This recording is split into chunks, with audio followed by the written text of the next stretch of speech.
All right, guys. So today we are going to be taking a look at the watch brand York and Front watches, wearing their first release, the Burrard on wrist today. The York and Front is a company out of the Toronto area. I am downtown Toronto today, and I thought it'd be fun to start the video off by going to the intersection. The company is named after York and Front, very close to where I am right now. There's also a couple of other sites. We've got the CN Tower behind me, so we might go and take a look at some of that stuff too, but let's head over to York and Front.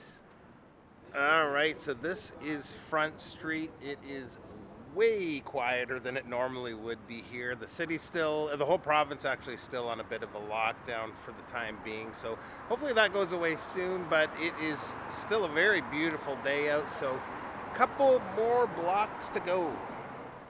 Another look at the watch. Had to get a wrist shot at the actual intersection here so we can see the signage. Front. Then we have York. And if you're coming to Toronto, happen to be taking the GO train, there is Union Station. That's kind of the central hub for the GO train for the city.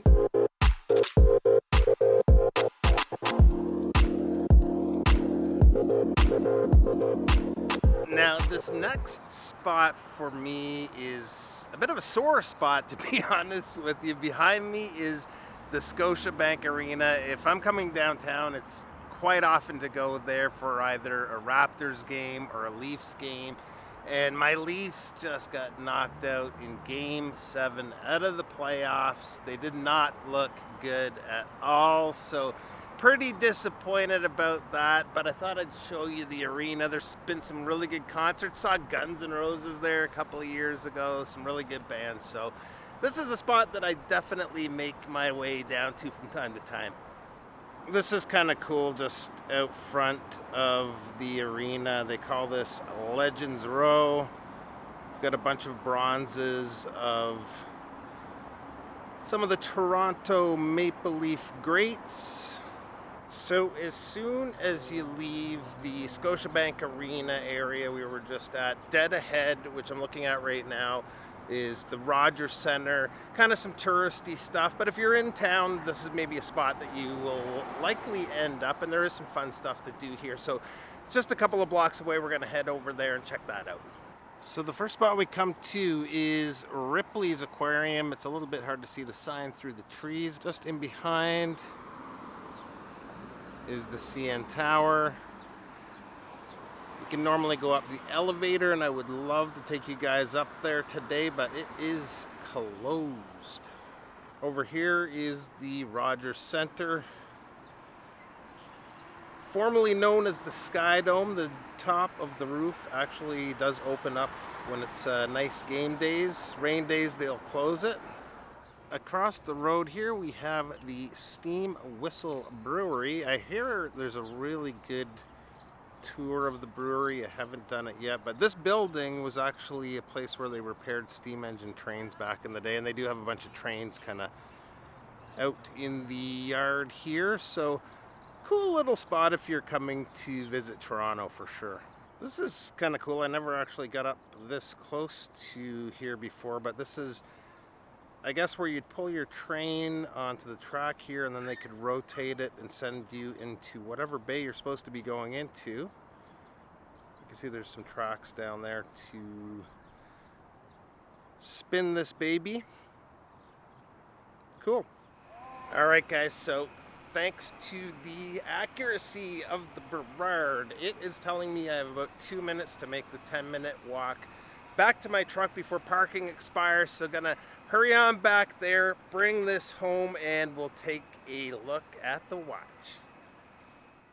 All right, so back home now, and time for a closer look at the Burrard. I wish I could have shown you a little more of the city, but with everything mostly still closed, it's a little bit trickier and maybe not as fun at the moment. But there is lots to do and loads of good eats too if you ever come for a visit. Now, I took you to the intersection of York and Front, the watch is named after.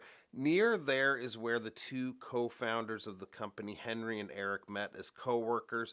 Eric is originally from the Vancouver area and is actually back living there now. But the name of the watch, the Burrard, is taken from Burrard Street in Vancouver, which is one of the main streets in the city. So that's the story behind the brand and this particular model's name. So what's cool for me with the brand is out of every watch I've ever shown you guys on the channel, I've never been as close with a company throughout the process. Not hands-on or anything, but chatting with Henry throughout, starting from the idea to sourcing the proper manufacturer to prototyping, then dealing with everything that was 2020 and so far 2021, and finally to where they are today with the final production pieces. It's been a little over 3 years, and although I haven't met Eric in person yet, Henry lives nearby, and we've become very good friends, which is so awesome to me, and it was really cool to experience the process through them. One main takeaway from it is not easy to get a well-made watch like this to market. Challenging for sure, but I can tell you from speaking with Henry, it is very rewarding too.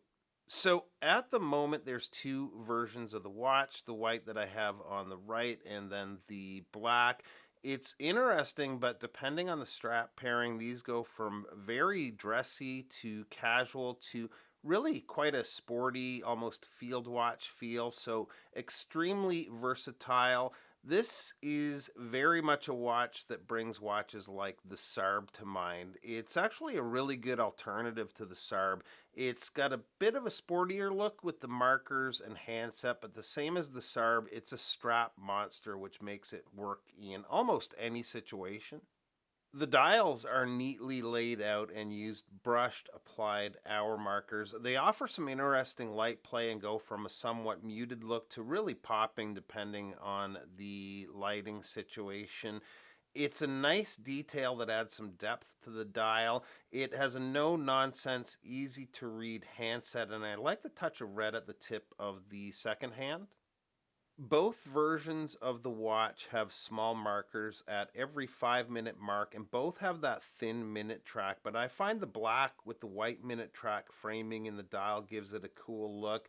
We do have loom here, and they're using BGW9. The loomed markers are quite small, so they don't pop out at you, but they're still easy to read. It's not crazy bright, but it does the trick. Quite a while back, I had in the prototypes, there's been a few changes, mostly very subtle, but a big one is the crown size. The screw down crown has been increased in size and it's much easier to use. I think it suits the look of the watch better too. The crown is signed with the company logo. The logo also makes an appearance on the screw down case back. I'm not sure if it's engraved or pressed, but it's nice and crisp. Now, this is a watch that at first seems a very simple, straightforward design, and it kind of is, but there's just the right amount of details that elevate it to the next level.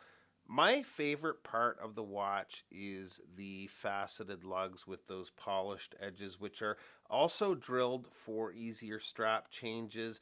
The owners are collectors, and Henry in particular collects a lot of vintage Seikos, and the case has a certain Seiko vibe to it, especially the lug shape. So we've got the polished areas of the lugs as well as the polished bezel, and the rest of the case is pretty well completely brushed. The finish work overall is very good on the watch. Size on the watch is 38 millimeters in case width. The lug to lug is 43.8 millimeters. Lug opening is 20 millimeters and the thickness is 12.1 millimeters, including the slightly raised domed sapphire crystal, which is treated with an anti-reflective coating.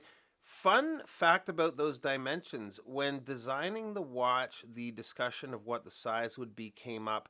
Henry grabbed his Sarb, took its measurements, and went with it. It's not exact, but the size is very close to the Sarb, and good call, really. It's a well-sized watch that seems to work with lots of wrist sizes, and so does the Burrard. Water resist on the watch is 100 meters. The movement is the STP 111 with the date complication removed, so no phantom date position on the crown. It's a 26 jewel movement beating at 28,800 vibrations per hour and with a power reserve of approximately 44 hours. On wrist, the watch wears great, a very nice daily wear, and a lot of fun to play around with different strap options. Now, one thing I'm glad they're doing is York and Front have bypassed the crowdfunding thing, and these are available for sale now on their site for 499 USD. Link to their site will be below. Now, the other day I planned to make a purchase of my own. Henry brought over both of these so I could get a last look before I picked the color. I ended up opting for black, and Henry then surprised me with my own as a gift. And I have it right here, wearing it on a an olive, rather, NATO today. And very thankful for that. Now, I just wanted to be totally transparent with you guys, but this isn't the usual freebie from a brand. It's a gift from a close friend, and this will always have a spot in the watch box. So thanks to Henry and Eric for that. It means a lot to me. So I think that's it. Any questions on the watch, reach out anytime. Appreciate you stopping by, and we'll see you real soon. Bye-bye.